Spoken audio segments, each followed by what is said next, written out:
नमस्कार, स्वागत है एक बार पुनः आप सभी का। चैनल का नाम है लक्ष्य संस्कृत एवं संस्कृति और मैं प्रियंका शुक्ला। मित्रों, आज हम लोग देखेंगे उत्तर प्रदेश लोक सेवा आयोग जीआईसी परीक्षा 2012 संस्कृत विषय के साथ। यह परीक्षा 14 जून 2015 को हुई थी। राजकीय इंटर कॉलेजों में प्रवक्ता परीक्षा 2012। इसका भाग 1 हम लोगों ने देख लिया है। 50 प्रश्न जिसमें शामिल थे। 50 प्रश्नों का हल प्रश्न पत्र हम लोगों ने देखा। और इसके पहले 2009 की जीआईसी परीक्षा जो हुई थी उसके भी हल प्रश्न पत्र को यहाँ पे किया गया है। यदि आप लोग पहली बार चैनल पे हैं तो उन वीडियोज़ को भी देख लीजिए और चैनल को सब्सक्राइब कर लीजिए। इसी प्रकार से महत्वपूर्ण सामग्री आप लोगों को संस्कृत विषय के साथ मिलती रहेगी। संस्कृत और संस्कृति के रक्षण हेतु और प्रचार प्रसार हेतु ही इस चैनल का जो शुभारंभ किया गया है। तो चलिए दोस्तों, शुरू करते हैं आज के इस वीडियो का पहला प्रश्न। हम लोगों ने 50 प्रश्न देख लिए थे। आज है प्रश्न संख्या 51 से इस वीडियो का पहला प्रश्न शुरू होगा। तो पहला प्रश्न है हमारा यहाँ पे 50वां प्रश्न। हम लोगों ने जो पिछले भाग में देखा था वह था स्याद्वादस्य प्रति परदनम कृतम। प्रसादवाद का प्रतिपादन किया गया है जैन दर्शन के द्वारा। तो यहाँ तक हम लोगों ने भाग 1 में देख लिया था। हम लोग पढ़ रहे हैं जीआईसी परीक्षा 2012। जैसा कि जीआईसी की परीक्षा यही सामने हम लोगों के पड़ी हुई है 2021 की 19 सितंबर को। समय दिया गया है 11 बजे से 1 बजे का और 2 घंटे में हम लोगों को प्रश्नों के पूरे हल करने हैं। उनमें संस्कृत और जीके जीएस दोनों शामिल हैं। इसके पहले जो जीआईसी की परीक्षाएं होती थी उनमें मात्र संस्कृत विषय के साथ हम लोगों को करना था, लेकिन इस बार की परीक्षा में बदलाव हुआ है। माइनस मार्किंग भी बढ़ा दी गई है, 1/3 माइनस मार्किंग है। तो इस बार प्रश्नों को हम लोगों को बहुत ध्यान से देखना पड़ेगा। लेकिन देखिए, पिछले प्रश्नों को देखने से एक बार हम लोगों को अंदाज़ा लग जाता है कि जीआईसी इत्यादि परीक्षाएं जो हो रही हैं उनमें प्रश्न बहुत दोहराए जा रहे हैं, कई बार दोहराए जा रहे हैं। इसलिए प्रश्नों के रिपीटिशन की संभावना बहुत अधिक बढ़ जाती है। साथ ही प्रश्नों का स्तर भी पता चल जाता है कि किस प्रकार के प्रश्न पूछे जा रहे हैं। तो इसलिए अब अंतिम घड़ी में हम लोगों को सबसे पहले पुराने प्रश्नों को देखना होगा। जैसा कि 2 घंटे में हम लोगों को प्रश्न उत्तर करने होते हैं, यहाँ मैं मात्र आधे घंटे में आप लोगों के साथ इस प्रश्न पत्र को शेयर करूँगी, हल करूँगी। तो चलिए शुरू करते हैं।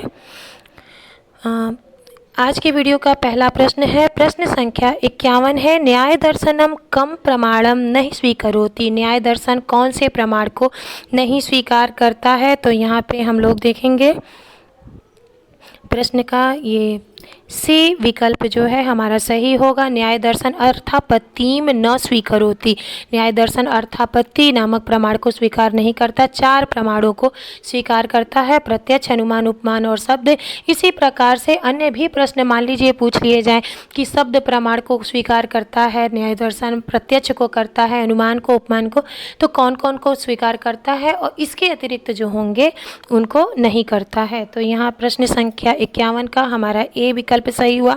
प्रश्न संख्या 52 है, अयादि संधि विधायकम सूत्रम वर्तते। तो यहाँ पे हमारा ए विकल्प जो है सही है। एचो वायावह सूत्र जो है अयादि संधि विधायक सूत्र। यहाँ विधि सूत्र पूछा गया है। एच परे हरस्व अ हो तो ए को अय, ओ को औ, ऐ को आय और औ को आओ आदेश हो जाता है। नयन, पवन, नायक, पावक ये अयादि संधि के उदाहरण हैं। तो प्रश्न संख्या 52 का ए विकल्प सही हुआ। प्रश्न संख्या 53 है, मति शब्द से चतुर्थी विभक्तौ एक वचने रूप होगा। तो यहाँ पे डी विकल्प सही होगा, मत्यय सही होगा। मति शब्द का चतुर्थी विभक्ति एक वचन में मत्यय रूप।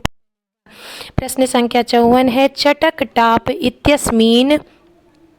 इत्यस्मिन् रूपम निर्मीयते। चटक धन टाप प्रत्यय से कौन सा रूप निर्मित होगा? तो यहाँ पे हमारा बी विकल्प सही होगा, चट का रूप बनेगा। बी विकल्प सही होगा, चट का रूप बनेगा।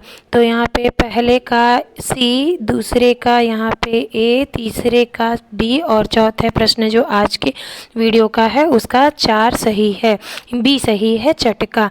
वाक्यम रसात्मकम काव्यम इति काव्य लक्षणम तो प्रश्न संख्या 55 का हमारा विश्वनाथ सही होगा। काव्य लक्षण कहा गया है वाक्यम रसात्मक काव्यम, रसात्मक वाक्य ही काव्य है, ऐसा लक्षण प्रयुक्त किया विश्वनाथ के द्वारा। साहित्य दर्पण इनका शास्त्रीय ग्रंथ है। काव्य लक्षण शास्त्रीय ग्रंथ इनका साहित्य दर्पण है। प्रश्न संख्या 56 है वर्तिष्यमाणानां कथा अंशानां निर्दर्शकम इति नाटके कथ्यते। भूत और भविष्य के कथांशकों को बताने वाला नाटक का जो अंश होता है, नाट्यांश जो होता है वह कहा जाता है। तो इसका हमारा विस्कंभक सही होगा, सी विकल्प इसका सही है, विस्कंभक। इसके बाद प्रश्न संख्या 57 है ध्वन्यालोके ध्वनि स्वरूपम निरूपितम। ध्वन्यालोक में ध्वनि का कौन सा स्वरूप, ध्वन्यालोके ध्वनि स्वरूपम निरूपितम, ध्वन्यालोक में ध्वनि का स्वरूप कहाँ बताया गया है? तो प्रथम उद्योत की त्रयोदश कारिकायाम, प्रथम उद्योत के त्रयोदश कारिका में ध्वन्यालोक नामक ग्रंथ में ध्वनि के स्वरूप को बताया गया है। इससे हमें पता चलता है कि इसका विभाजन उद्योतों में हुआ है और प्रथम उद्योत में ध्वनि के स्वरूप को बताया गया है। प्रश्न संख्या 58 अस्ति वरम विरोधो अपि समम महात्मभिः इति सूक्ति कस्मिन् ग्रंथे कस्मात् उद्धृता, कहाँ से ली गई है? कि विरोध भी, महात्माओं के साथ विरोध भी अच्छा है। तो यह हमारा जो सूक्ति पद है वह किरातार्जुनीयम महाकाव्य से लिया गया है, जिनमें कुल 18 पर्व हैं, 18 सर्ग हैं। महाभारत के वन पर्व से यह लिया गया है। इसमें युधिष्ठिर और दुर्योधन के वृत्तांत आदि के बारे में बताया गया है। युधिष्ठिर ने एक गुप्तचर भेजा है दुर्योधन के क्रियाकलाप को जानने हेतु, वह आकर के सारे समाचार को बताता है। यही घटनाक्रम प्रथम सर्ग में बताई गई है। तो वह कहता है कि महात्माओं के साथ स्पर्धा करने वाला जो विरोध होता है, यदि वह भी उन्नति को बढ़ाने वाला है तो दुष्टों की संगति से अच्छा है विद्वानों के साथ विरोध। तो यह जो हमारा 58 अंक प्रश्न था, इसका ए ऑप्शन, ए विकल्प जो है सही हुआ। प्रश्न संख्या 59 या 59 संख्या है। प्रश्न है पंचगंगम इत्यस्मिन् पदे समासो अस्ति। पंचगंगम में कौन सा समास है? तो यहाँ पे अव्ययी भाव समास होगा। नदी भीष्ट सूत्र से यहाँ पे होगा, क्योंकि जो संख्यावाची शब्द यदि होते हैं तो हमें लगता है कि द्विगु समास होगा, क्योंकि संख्यावाची शब्द यदि पूर्व में हो तो द्विगु समास होता है। किंतु अव्ययी भाव समास में एक सूत्र है नदी भीष्ट, जो कहता है कि नदीवाची शब्द यदि हो उसके आगे संख्या लगी हो तो अव्ययी भाव समास हो जाएगा। तो 59वें प्रश्न का हमारा ए विकल्प सही है। प्रश्न संख्या 60 अस्ति यज् जाग्रतो दूरम उदयति दैवम। जागते हुए जो हमसे दूर होता है और सुप्तावस्था में जो हमारे पास हो जाता है, इत्यनेन संबद्ध सूक्तम अस्ति। इस प्रकृति से संबद्ध सूक्त कौन सा है? तो इससे संबद्ध सूक्त है शिव संकल्प सूक्त। शिव संकल्प सूक्त शुक्ल यजुर्वेद का 34वां अध्याय है। इसमें मनस देवता हैं, उन्हीं की स्तुति की गई है।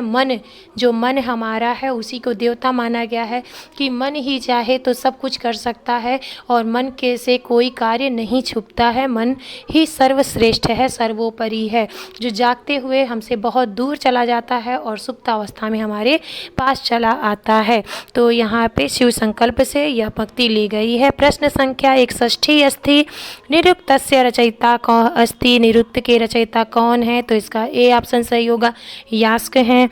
प्रश्न संख्या 62 अस्ति उत्तिष्ठ जाग्र प्राप्य वरानि बोधत कस्मिन् उपनिषदि विद्यते। उठो जागो और प्राप्त करो श्रेष्ठ चीज़ों को, जो हमसे श्रेष्ठ लोगों ने कहा है उन श्रेष्ठता को प्राप्त करो। यह हमारा कठोपनिषद से का लिया गया है, उसका उद्देश्य वाक्य है। उसके बाद प्रश्न संख्या 63 है सांख्य दर्शनस्य सिद्धांत अस्ति। तो यहाँ पे शून्यवाद विवर्तवाद यह हमारा विकल्प सही नहीं है। इसके बाद प्रश्न संख्या जो 63 था, उसका हमारा डी विकल्प सही हो जाएगा। इसका डी विकल्प सत्कार्यवाद जो है वह सांख्य दर्शन के सिद्धांत के अंतर्गत आता है। सांख्य दर्शन में सत्कार्यवाद की कल्पना की गई है। इसके लिए 5 कारण बताए गए हैं। असत करणात् कारण भावात् इत्यादि जो यह कारिका है, यह सत्कार्यवाद के समर्थन में कही गई है कि सत्य से ही सत्य की उत्पत्ति होती है, सत्य से ही सत्य की उत्पत्ति होती है, असत्य से किसी चीज़ की उत्पत्ति नहीं होती है। तो यह सांख्य दर्शन का सिद्धांत है। प्रश्न संख्या 64 अस्ति तमो गुण भवति। तम गुण कैसा होता है? तो तम गुण जो होता है वह भार युक्त होता है। तो प्रश्न का यह हमारा ए विकल्प सही हुआ। 64वें प्रश्न का ए विकल्प। प्रश्न संख्या 65 है तर्क भाषा या रचयिता अस्ति। तर्क भाषा के रचयिता कौन है? तो इसके रचयिता हैं केशव मिश्र। बी विकल्प हमारा सही होगा।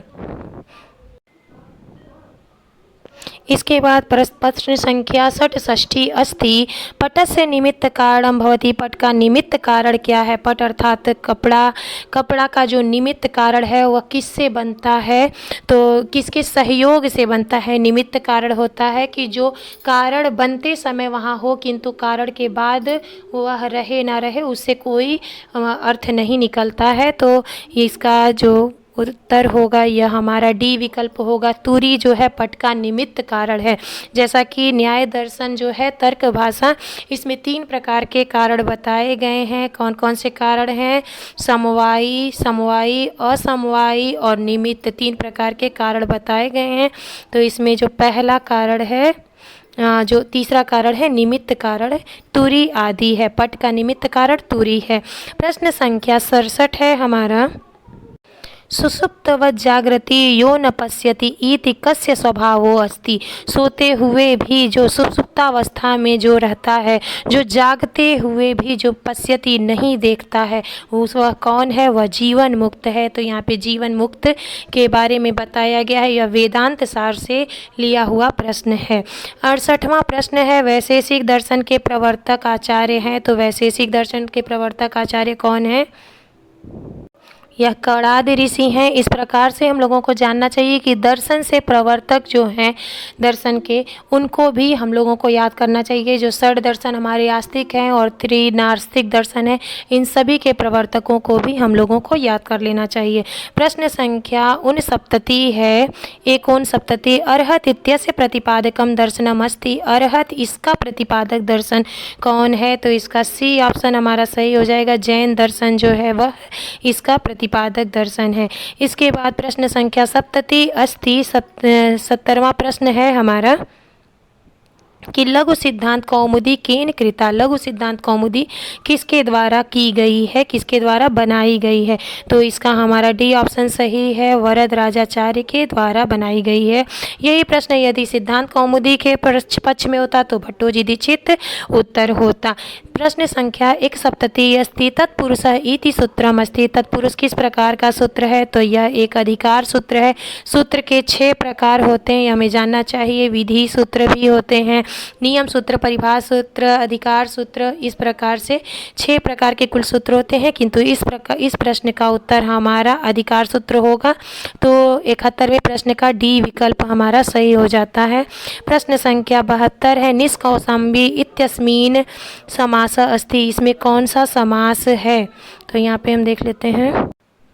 इसमें हमारा नित्य कौशाम्बी जो है इसमें नित्य तत्पुरुष समास है। प्रश्न संख्या 73 है क्रियाया केन साक्षात संबंधो अस्ति। क्रिया से किसका साक्षात संबंध होता है?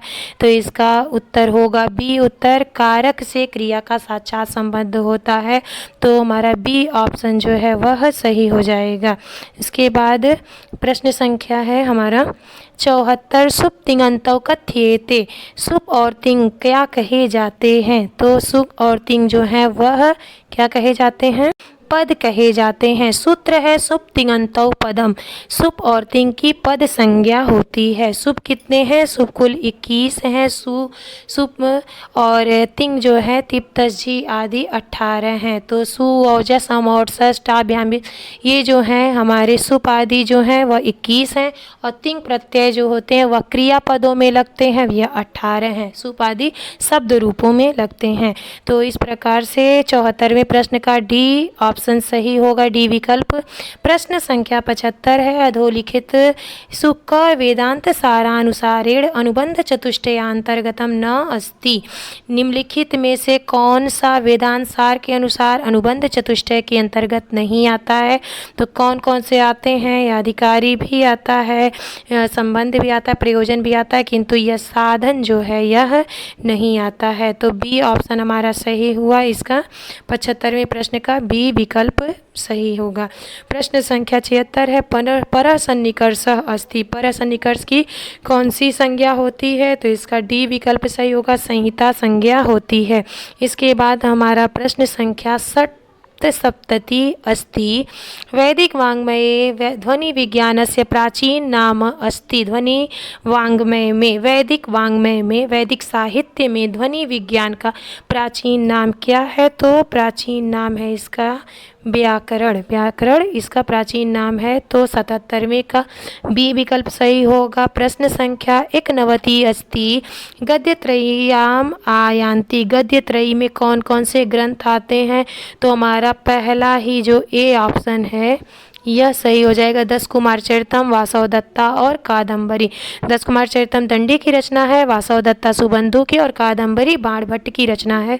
तो इस प्रश्न का 91 प्रश्न का हमारा ए विकल्प सही होता है। प्रश्न संख्या 92 अस्ति। हृत प्रतिष्ठम यद अजिरम जविष्ठम इति श्लोकांश सूचकः अस्ति। जो हृदय में प्रतिष्ठित है, जो जरा से मुक्त है, जो वेगवान है, वह कौन है? तो वह हमारा मन है। यह भी शिव संकल्प सूक्त से ही लिया गया प्रश्न है। प्रश्न संख्या 93 है, संवर्ताग्रे मंत्रस्य। जो यह प्रश्न है इसका हमारा उत्तर होगा, यहाँ पर जो खाली स्थान है यहाँ भरना है। तो हिरण्यगर्भ, हिरण्यगर्भ सर्ववर्ताग्रे, यह सबसे पहले हिरण्यगर्भ उत्पन्न हुआ। इस मंत्र का रिक्तांश जो है प्रयोज्य करना है, तो हिरण्यगर्भ इसका उत्तर हो गया। प्रश्न संख्या 94 है, उरुगाय इति पदम ऋग्वेदे सूचयति। उरुगाय जो यह पद है यह ऋग्वेद में किसको सूचित करता है? तो इसका हमारा डी विकल्प सही हो जाएगा, विष्णु के लिए प्रयुक्त यह विशेषण है। भगवान विष्णु उसमें, वहाँ पे वैदिक देवता में विष्णु कहे जाते हैं। वह सबसे जो वैदिक काल के जो देवता हैं उनमें इंद्र, वरुण इत्यादि देवताओं का अधिक महत्व है। विष्णु आदि के लिए कम मंत्रों का प्रयोग किया गया है। विष्णु मंत्र, ये जो सूक्त है यह 154 संख्या है, इसमें कुल 6 मंत्र हैं। उरुगाय इसका इनका विशेषण है। तो यहाँ पे प्रश्न संख्या 94 का हमारा डी विकल्प सही हुआ। अब इसके बाद हम लोग आ जाते हैं प्रश्न संख्या है 95। 95 अस्ति। नचिकेता कस्मात् वरत्रयं लब्धवान। नचिकेता ने किस से 3 वर प्राप्त किए? तो किससे प्राप्त किए? कठोपनिषद में या कथा में मिलती है, यम से 3 वर नचिकेता ने प्राप्त किए। तो 95 का सी ऑप्शन सही होता है। 96 प्रश्न है, निघंटु शब्द राशि निर्वचनाय वेदांगो अस्ति। निघंटु नामक जो शब्द राशि है उनमें निर्वचन के लिए जिस वेदांग की स्थापना हुई, जिस वेदांग की रचना हुई, उसको क्या कहते हैं? तो उसको निरुक्त कहते हैं। निरुक्त में शब्दों के निर्वचन हेतु निरुक्त वेदांग की रचना की गई। वेदांग कितने हैं? वेदांग कुल 6 हैं। वेदांगों की स्थापना क्यों हुई? वेदों के अर्थ को अच्छे से जानने हेतु वेदांगों की रचना हुई। वेदांग 6 कौन कौन से हैं? शिक्षा, व्याकरण, कल्प, निरुक्त, छंद, ज्योतिष इत्यादि। यह 6 प्रकार के वेदांग हैं। वेदांग कितने हैं? वेदांग 6 हैं। यह भी प्रश्न बहुत महत्वपूर्ण है, कई बार प्रश्नों में यह आता ही रहता है, तो इससे भी संबंधित प्रश्न हमें याद कर लेने चाहिए। वेदांग 6 हैं, शिक्षा, व्याकरण, कल्प, निरुक्त, छंद और ज्योतिष। इनमें जो शब्द राशि का निर्वचन किया गया है वह निरुक्त नामक वेदांग में किया गया है। तो इस प्रश्न का हमारा बी ऑप्शन सही हो गया। उसके बाद हम लोग देखते हैं प्रश्न संख्या 97 है, सप्तनवति पुरुष बहुतम व्याख्याय दर्शनमस्ति। पुरुष बहुत की व्याख्या के लिए किस दर्शन की स्थापना हुई है? तो सांख्य दर्शन जो है वह पुरुष बहुत इसी में बताया गया है। प्रश्न संख्या 98 अस्ति मायाकृत लोक सत्ताभास वर्णितो अस्ति। माया अर्थात अज्ञान की जो सत्ताभास होता है वह किसमें वर्णित है? तो वह बी ऑप्शन हमारा वेदांत सार में है। तो प्रश्न संख्या 98 का हमारा बी विकल्प सही होता है। इसके बाद प्रश्न संख्या 99 अस्ति योगस्थ कुरु कर्माणि इस श्लोकांश से वर्णितम। योग में स्थित होकर कर्मों को करो, इस श्लोक में क्या वर्णित किया गया है? तो यहाँ पे बताया गया है कि योग में स्थित होकर कर्म करो, अनासक्त भाव से कर्म करना चाहिए, किसी प्रकार की आसक्ति से रहित होकर के कर्मों को करना चाहिए। यह बात बताई गई है भगवद गीता में। श्रीमद् भगवद गीता में भगवान श्री कृष्ण के द्वारा कर्म योग के अंतर्गत यह बात बताई गई है। सांख्य योग के अंतर्गत कर्म का जो सिद्धांत है उसमें बताया गया है। प्रश्न संख्या 100 है हमारा वेदांत दर्शनस्य अपर नामो अस्ति। वेदांत दर्शन का अपर नाम क्या है? तो इस प्रश्न का हमारा सी विकल्प सही होगा। वेदांत दर्शन का अपर नाम है उत्तर मीमांसा। शतपथ ब्राह्मण कस्य वेदस्य अस्ति। 101वां प्रश्न है हमारा। प्रश्न संख्या 101 है शतपथ ब्राह्मण किस वेद का है? तो शतपथ ब्राह्मण हमारा किस वेद का है? यजुर्वेद का है। तो जैसा कि हम लोगों ने जब वेद को पढ़ा था तो वहाँ पे हम लोग देखते हैं कि सभी जो चारों वेद हैं उन चारों वेदों के कुछ ब्राह्मण हैं, कुछ आरण्यक हैं, कुछ उपनिषद हैं इत्यादि ग्रंथ हैं। तो वहाँ पे शतपथ ब्राह्मण हम लोगों ने पढ़ा था कि जो यजुर्वेद है उसका ब्राह्मण शतपथ ब्राह्मण है। प्रश्न संख्या 102 है शर्मा परिसंवाद वर्णित है। शर्मा परिसंवाद किसमें वर्णित है? तो इसका उत्तर होगा हमारा ऋग वेद। इसका हमारा डी विकल्प सही हो जाएगा। ऋग्वेद में शर्मा पड़ी संवाद है। शर्मा और पड़ी नामक दो लोगों का, शर्मा नामक एक कुतिया है और पड़ियों के द्वारा जो गायों को हर लिया गया है, इसी संबंध में यह संवाद है। तो ऋग्वेद के अंतर्गत यह हम लोग देखते हैं। प्रश्न संख्या 103 है। इसमें हम लोग पढ़ रहे हैं UPGIC 2012 के प्रश्न पत्र को पढ़ रहे हैं। जो पुरानी परीक्षा हुई है 2012 की UPGIC हम लोग पढ़ रहे हैं। प्रश्न संख्या 103 है परिमाण मात्रे में कौन सी परिमाण मात्रे प्रथमा इति अस्य उदाहरण अस्य अस्ति। इसका उदाहरण है तो द्रोणो ब्रीहि जो है यह इसका उदाहरण है। परिमाण मात्र में जो प्रथमा होती है उसका उदाहरण द्रोणो ब्रीहि है। इस तरह से प्रथमा कई तरह से होती है, प्रातिपदिक मात्र में, परिमाण मात्र में, वचन मात्र में। तो यहाँ जो परिमाण मात्र में पूछा गया है इसका डी विकल्प हमारा सही होगा। प्रश्न संख्या 104 है करिन प्रातिपदिकस्य सप्तमी एक वचनम रूपम अस्ति। करिन जो नकारात्मक प्रातिपदिक है, सप्तमी एक वचन में इसका रूप क्या बनेगा? तो इसका सी विकल्प हमारा सही हो जाएगा, करिणी बनेगा। इसके बाद हम लोग देख लेते हैं प्रश्न संख्या 105 है लिखित भाषा स्वरूपेषु प्राचीनतमा भाषा अस्ति। जो भाषाएं लिखी गई हैं इनमें सबसे प्राचीन भाषा कौन सी है? तो ये तो सभी को पता होगा, जो वैदिक संस्कृत है वह सबसे प्राचीन भाषा है। तो 105वें का हमारा ए विकल्प सही हो जाएगा। प्रश्न संख्या 106 है मध्यकाल की आर्य भाषा कौन सी है? मध्यकालीन आर्य भाषा न अस्ति। मध्यकाल की आर्य भाषा नहीं है तो बंगला नहीं है। और कौन कौन सी है? अपभ्रंश, प्राकृत और पाली, यह मध्यकालिक आर्य भाषाएं हैं। इसके बाद प्रश्न संख्या 7वां देखते हैं हम लोग। कह नियमः ग द ब इति। किस नियम के अनुसार ग द ब इन व्यंजनों का क्रमानुसार क त प इति व्यंजने परिवर्तते। क त प में परिवर्तन हो जाता है। तो ये प्रश्न कई बार हमारा रिपीट किया गया है। इसका बी ऑप्शन हमारा सही हो जाएगा। ग्रीम नियम के अनुसार ग द ब का तृतीय वर्ण का प्रथम वर्ण में परिवर्तन हो जाता है। इसके बाद प्रश्न संख्या 8 108वां प्रश्न है, देवानाम प्रिय अर्थ परिवर्तन प्राप्त होता है। देवानाम प्रिय का अर्थ परिवर्तन क्या प्राप्त होता है? तो मूर्ख, इस अर्थ में अब हमें यह प्राप्त होता है। पहले देवताओं का प्रिय अर्थ था किंतु इसका अर्थ परिवर्तन हो गया और अब मूर्ख अर्थ में इसका प्रयोग होता है। प्रश्न संख्या 9 अस्ति मम्मट शास्त्रे सकल मौलीभूतम काव्य प्रयोजनम उक्तम। मम्मट के शास्त्र में सकल प्रयोजनों में मौलीभूत काव्य प्रयोजन कौन सा है? तो सद्य परिनिवृत्ते, यह जो बी विकल्प हमारा है यह सही हो जाएगा, क्योंकि जो काव्य का सर्वश्रेष्ठ प्रयोजन है वह तत्काल दुख निवृत्ति और आनंदानुभूति ही है। ऐसे तो मम्मट ने 6 प्रयोजनों को बताया है जो बहुत ही महत्वपूर्ण हैं। काव्यम यशसे अर्थकृते व्यवहार विदेशी तर्छते सद्य परिनिवृत्त एकांता सम्मित उपदेश, ये कुल 6 प्रकार के प्रयोजन बताएं, लेकिन सर्वश्रेष्ठ प्रयोजन यहाँ पर सद्य परिनिवृत्त बताया गया है।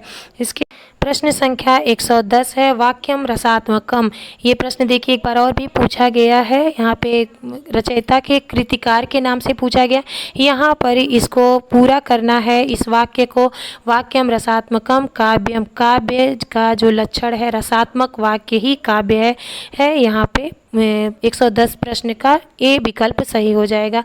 प्रश्न संख्या 111 है, तात्पर्यार्थो अपि केषुचित् कथनम संपद्यते। तात्पर्यार्थ को भी काव्य का जो भेद मानते हैं यह कौन है? तो जो मीमांसक लोग तात्पर्यार्थ को भी काव्य के भेद के अंतर्गत मानते हैं।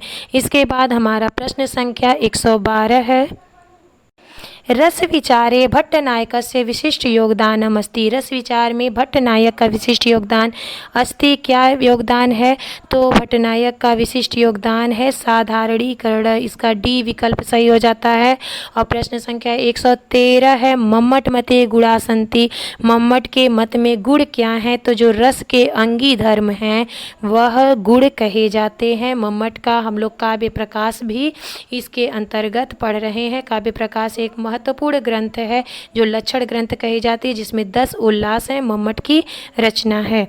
इसके बाद हम लोग देखते हैं प्रश्न संख्या 114 है, अतिशयोक्ति नामक अलंकारे भवति।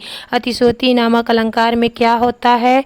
तो इसका उत्तर होगा हमारा उपमानेन उपमेयस्य निगरण। उपमान के द्वारा उपमेय का निगरण ही अतिशयोक्ति अलंकार होता है। तो 114वां प्रश्न जो है वह अतिशयोक्ति अलंकार से पूछा गया है। यह भी काव्य प्रकाश से लिया गया है। अर्थालंकार के अंतर्गत जो उनका 10वां उल्लास है उसमें उन्होंने अर्थालंकारों का वर्णन किया है। तो यहाँ अतिशयोक्ति अलंकार के लक्षण से एक प्रश्न पूछा गया है कि उपमान के द्वारा उपमेय का निगरण जो है वह अतिशयोक्ति अलंकार के अंतर्गत आता है। प्रश्न संख्या 115 है, 10 रूपकेषु न अस्ति। 10 रूपकों में नहीं है, तो कौन सा नहीं है? तो यहाँ पे बी ऑप्शन हमारा हो जाएगा। सट्टक जो है वह 10 रूपकों के अंतर्गत नहीं अपितु 18 जो उपरूपक हैं उनके अंतर्गत आता है। 115वें प्रश्न का हमारा बी विकल्प जो है वह सही हो जाता है।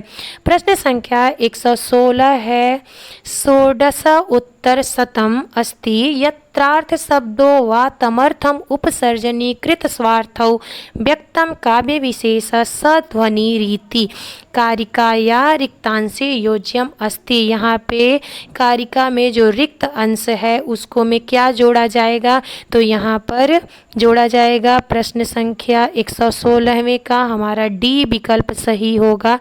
सूर्य कथितः, डी विकल्प सही हो जाएगा।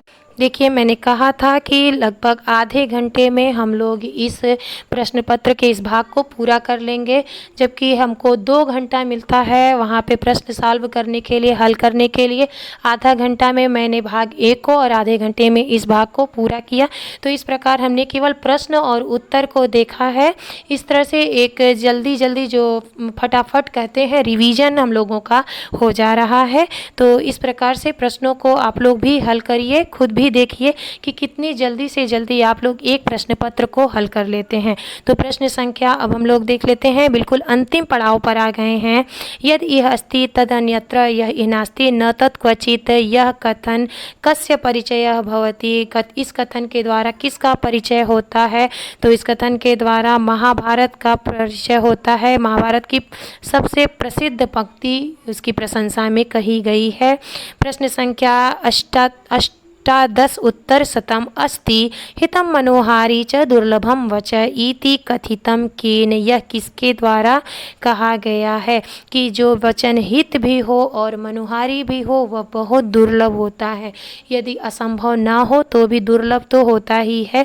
तो यह वनीचर के द्वारा कहा गया है, लेकिन यहाँ वनीचर नहीं है ऑप्शन में, यहाँ कवि से प्रश्न पूछा गया है। तो भारवी के द्वारा यह कथन कहा गया है। भारवी ने किरातार्जुनीय महाकाव्य की रचना की है, जिसके प्रथम सर्ग में भारवी के वनेचर के द्वारा यह कथन कहलाया गया है। तो 118वें प्रश्न का हमारा डी विकल्प सही है। प्रश्न संख्या 29 उत्तरम शतम अस्ति मूर्खस्य नास्ति औषधम इति नीति कवि अस्ति। मूर्खता की कोई औषधि नहीं है, यह नीति कथन किस कवि के द्वारा कहा गया है? इति नीति कवि अस्ति। ऐसा नीति कवि कौन है? तो यह जो भर्तृहरि जो महाकवि हैं उनके द्वारा नीति शतक ग्रंथ में कहा गया है, मूर्ख पद्धति के अंतर्गत, कि हर चीज़ की औषधि हो सकती है किंतु मूर्खता की कोई औषधि नहीं होती है। इसके बाद अंतिम प्रश्न है हमारा इस वीडियो का, प्रश्न 120वां है। अस्त युगम अश्रुस्नातम इत्यादि कादम्बरी कथामुखस्य श्लोकस्य वक्ता अस्ति अस्तन युगम अश्रुस्नातम। यहाँ पर इस कादम्बरी कथामुख के श्लोक का वक्ता कौन है? तो इसका हमारा उत्तर है डी विकल्प, वैशंपायन नामक जो शुक है। कादम्बरी कथा के जो प्रारंभिक वर्णन है उसमें शुक के द्वारा यह कथन कहा गया है राजा शूद्रक से। तो यह आर्या छंद में कहा गया है। आर्या छंद में जो शुक है वह दाहिना पैर उठा करके राजा को प्रणाम करता है और आर्या छंद के माध्यम से इस श्लोक को कहता है। तो इस प्रकार हम लोगों ने देखा, इस प्रकार हम लोगों ने पूरे 120 प्रश्नों को पूरा कर लिया है। तो आज के लिए बस इतना ही। इसी प्रकार से देखते रहिए लक्ष्य संस्कृत एवं संस्कृति, और चैनल को यदि सब्सक्राइब नहीं किए तो सब्सक्राइब कर दीजिए और चैनल को शेयर करिए। तो आज के लिए बस इतना ही। नमः संस्कृताय, नमो नमः, धन्यवाद।